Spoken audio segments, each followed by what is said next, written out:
I go to Starbucks a lot. That's no secret. It's pretty much my second home, and you know, they can whip up a perfect grande skinny caramel macchiato with an extra shot, but they just can't get my name right. My name isn't that complicated, right? It's Andrea, okay? So it's a little bit odd in pronunciation. Most people might pronounce it Andrea or maybe Andrea, and I say Andrea. Whoa, really pushing it here. But it's not that uncommon. I mean, people do have this name. But I seriously have gotten so many variant spellings, things that don't even make any sense. Like, why would someone name their child that?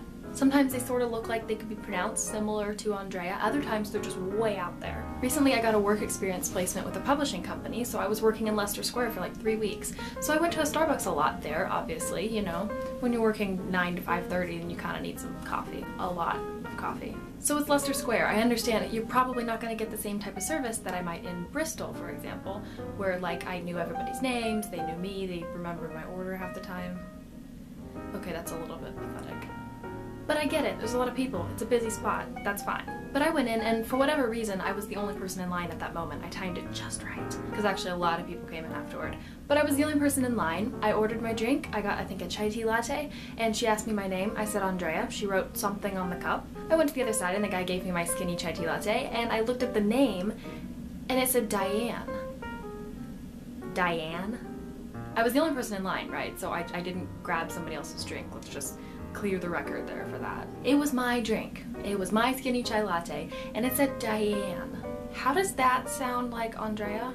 I mean, even the most mumbly pronunciation of Andrea, I just can't hear. I know. Diane,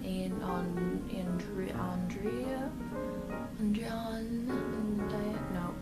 And my name is not even that complicated. I have friends with way worse who get way weirder things. Sometimes I wonder if it's better just to make up a name and just say something else. I mean, instead of ruining their day with a name that they absolutely cannot spell or make out or whatever the issue is between, you know, saying my name and somehow getting something else on the cup.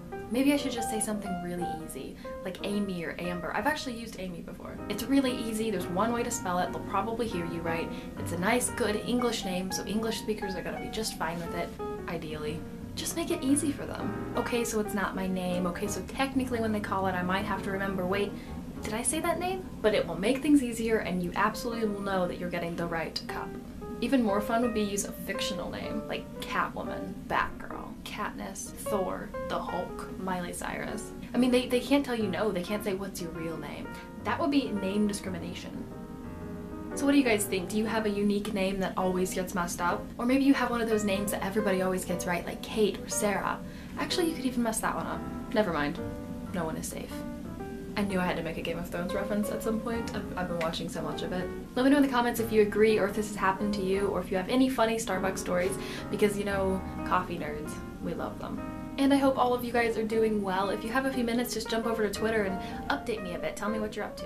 Also, for anybody in the London area, or who will be in the London area, I will be going to London Film and Comic Con in July. I already have my tickets. I'll be there on the Saturday and the Sunday. I'll be attending the YA Lit Con and hopefully be exploring as much of the con as I possibly can. So let me know in the comments and or Twitter if you're gonna be there or if you're thinking about coming or anything like that, and hopefully maybe I can meet some of you guys. As always, thank you so much for watching, and I will see you in my next video.